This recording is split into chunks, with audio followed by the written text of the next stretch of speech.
Hey everybody, Grumbles here with some more Warthunder historic battle footage. And this time I fly the Messerschmitt Bf-109 E3.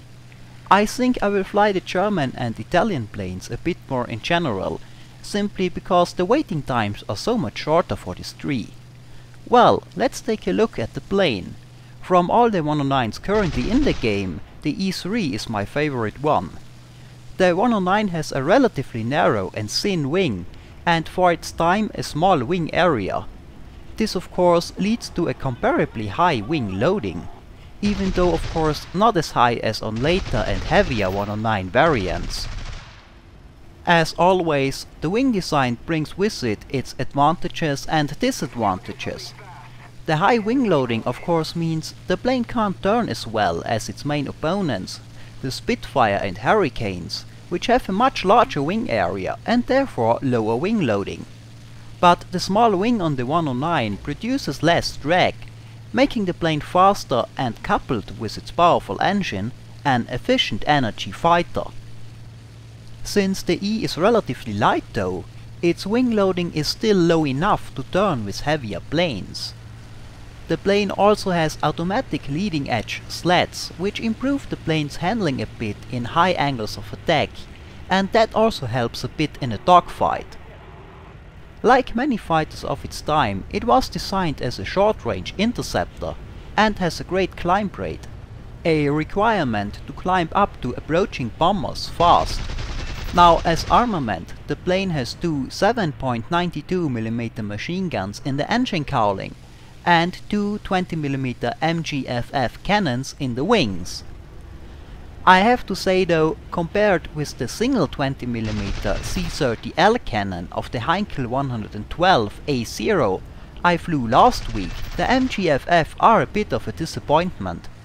The MGFF uses a very short cartridge and a short barrel, so it has a very low muzzle velocity, especially compared with the C30L or the Hispano cannons.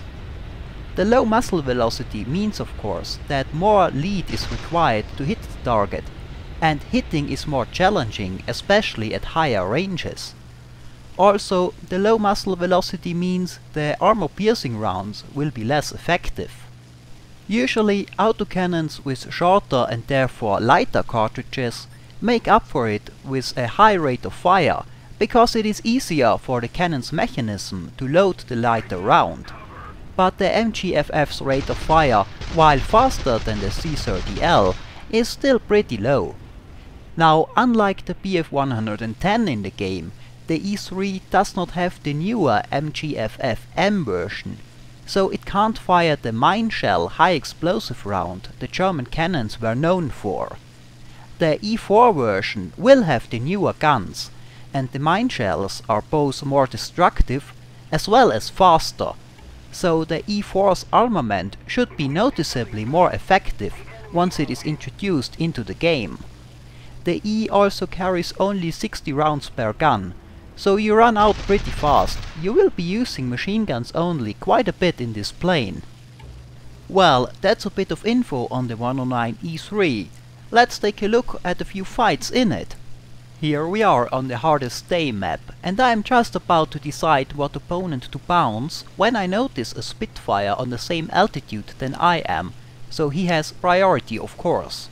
I assume he's coming for a head-on, so I put the nose down a bit to build up some speed to evade should it become necessary. However, it seems he has not noticed me, and I want to take advantage of that and attack from below. I am however still used to the high muzzle velocity of the C30L, and I don't give it enough lead. Now he reacts and I am slow from the climb. Dogfighting a Spitfire at this speed would be a bad idea, so I want to get out of there. He is close behind me, so I do a bunt, putting the nose down hard in a high negative G move. This is a trick 109s used in the Battle of Britain to evade Spits and Hurricanes. The early Merlin engine did not have a fuel injection, and if he tries to follow the bunt the same way, his engine will be starved of fuel and stutter or go out, so he has to do a split S to follow, giving me the time to get out of fire range. Now, while you have to be careful with the 109 at high speeds not to break wings, the Spitfire has to be even more careful, so I know I can turn out of his way this time. At the speed he approaches me, he cannot get the lead to fire without breaking wings. That's where the energy fighting starts. I do a low yo-yo and use the speed I built up in it to loop around.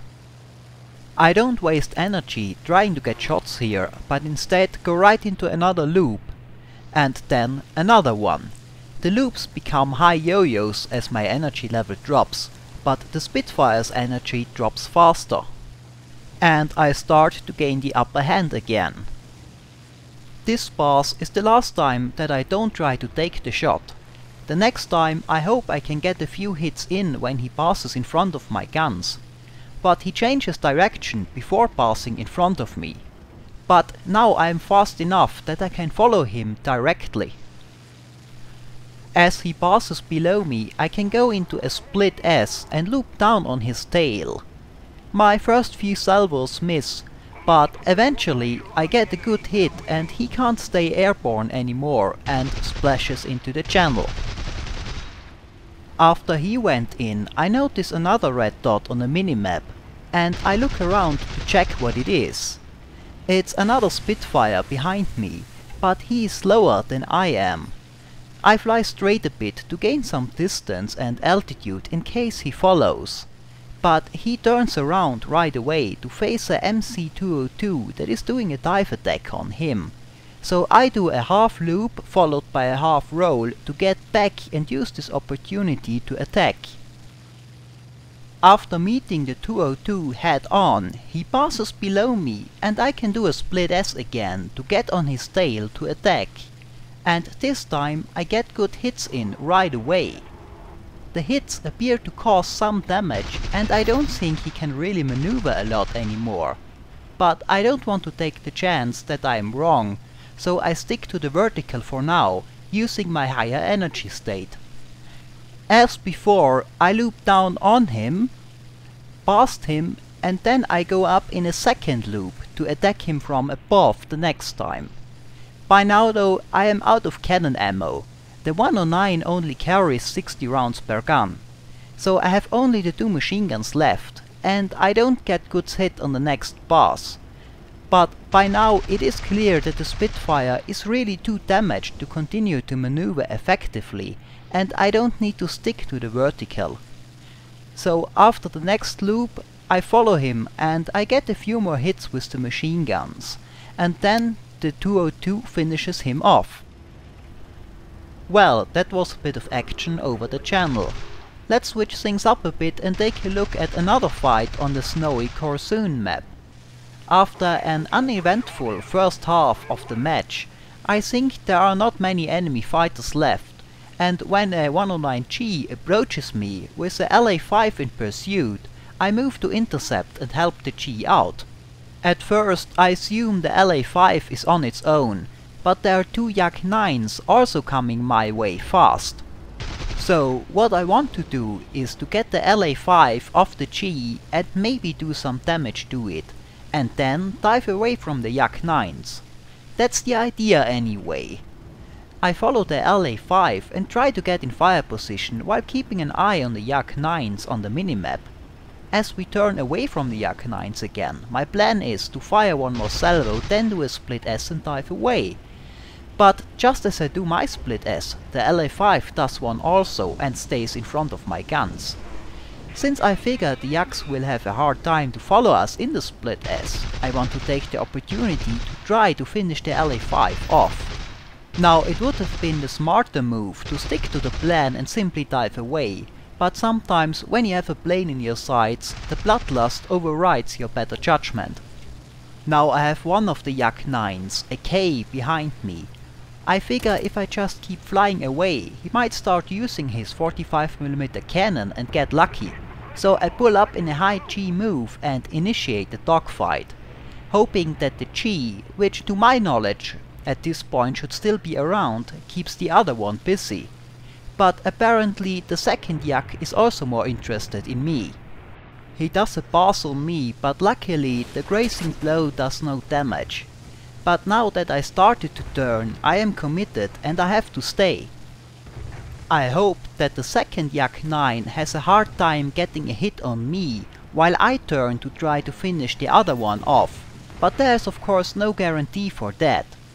I should have asked for help to get some support faster, but in the heat of the battle I simply forgot. Still, I am fairly sure at this point that there are more 109s on the way. Just when I thought I am about to get enough of an advantage over the K to fire, I overdo it a bit and stall the plane, which costs me a lot of energy, but maybe also threw the aim of the attacking Yak off. I have to put the nose down to regain some speed before I can think about getting back to the turn fighting. The slight dive gave me enough speed and energy though, to loop around and continue fighting with vertical maneuvers. Now the geometry of the fight versus the 9K favors me. I loop around or do high yo-yos into him, and while he almost gets into fire position a few times, my 109 is more energy efficient in this kind of exchange. The LA-5 I shot up earlier also came back to do one pass at me, but crashed shortly after. And now I also finally see some more blue dots coming towards us, so time is working in my favor too. By now I got enough of an advantage over the 9K to get behind him and work on getting enough lead to fire. That is of course highly dangerous with the other Yak still around, and I just hope he can't get enough lead on me while I struggle to get the lead on the 9K.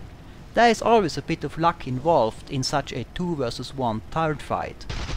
I get a few hits in the crit and after that put the nose down to try to get out of the way of the Yak. He finally gets a hit, but I get lucky again and only the machine gun seems to hit, and a second after that a 109 takes him out. So I can barrel roll around to get back on the 9K, who is now making a run for it with lots of angry 109s chasing him. I don't want to risk to be hit by friendly fire after all that, so I move out of the way and let the others have a go. And they get him eventually. Now a few thoughts on the fight. I just have to say again, hanging around for this fight was of course a bad decision, and I by no means try to tell you that this is what you should have done. The smart thing would have been to stick with the original plan, fire a few shots at the LA-5 to get him off the G and then dive away, and then get some altitude after that. But those kind of mistakes do sometimes get you really fun fights, and I had a lot of fun with this one, and I think it's well worth showing. But of course that's only sometimes. Most of the time these mistakes just get you killed. Well, let's take a look at another fight on the hardest day map again. I am on my way to catch up with the Heinkel 111s after a little dogfight with a Spitfire, and on the way I run into what's left of the enemy team. There are 2 Bowfighters and a Spitfire. I am the last fighter on my team left as far as I can tell. It looks like we have already lost too many 111s to win the match by destroying the base. Shooting down all the players is the only option left. I wonder which one I should attack. The Spitfire appears to be already damaged. He's very low and slow.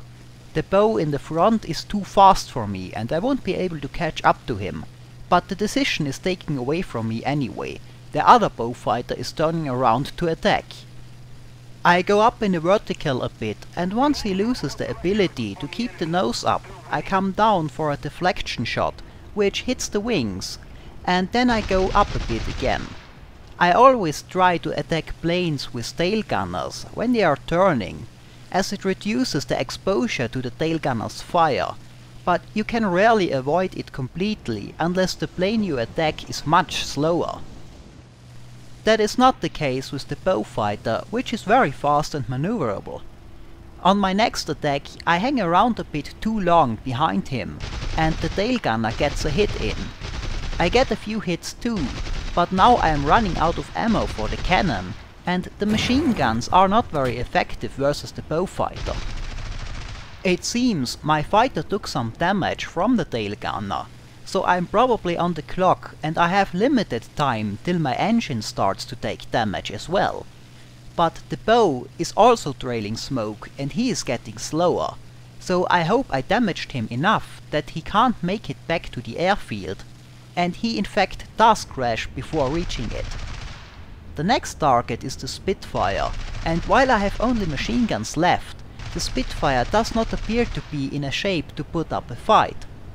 And indeed, he hardly maneuvers at all. I wonder for a moment if I should just leave him and try to reach the other Bowfighter, but I fear the Spitfire will make it to the base and repair, so I better finish him off now. By the time I finally get to the airfield, this Bowfighter did land and repair, so he is fully repaired and rearmed, and attacking bombers within range of its own AAA. Taking him out with only machine guns will be difficult, but there's little choice right now. If I don't try, he can kill all the 111s on his own. I climb above him and bounce, aiming for the rear fuselage, hoping to hit the rear gunner, and I get him. So now I can stay behind him without having to fear the tail gunner. I am worried about my machine gun ammo though. While the 109 carries a lot of it, I have already used a fair bit of my supply, and chances are I'm going to need a lot of it. So I try to only press the trigger when I'm fairly sure I hit something. The bow dives down into the AA cover of his base. There's nothing I can do about it other than hope I don't get hit. To make matters worse, I'm still worried about my engine, which is still smoking. I am worried for good reason, as it turns out. The icon turns red, indicating engine damage, and it will most likely be out completely within a minute. On the plus side though, that means it will still last longer than my machine gun ammo, which is now below 500 for both guns and going down fast. A few hundred bullets sounds like a lot, but with two guns firing at the rate of 1200 rounds per minute, that's only a few seconds of sustained fire. The constant barrage from the machine guns slowly whittles the Bowfighter down though. And I finally start to get a few criticals. In the distance I can see a Bf-110. I was not aware that there is still another fighter up on my team, but he is 40 kilometers away, too far to help out. But it does not matter anyway. With only 100 rounds left for both guns, the Bowfighter finally goes down. He was the last plane flying on his team, so this match is over. Well, that was some Bf-109 E3 action, and that's it for this video. I hope it was enjoyable, thanks for watching, and maybe I see you next time.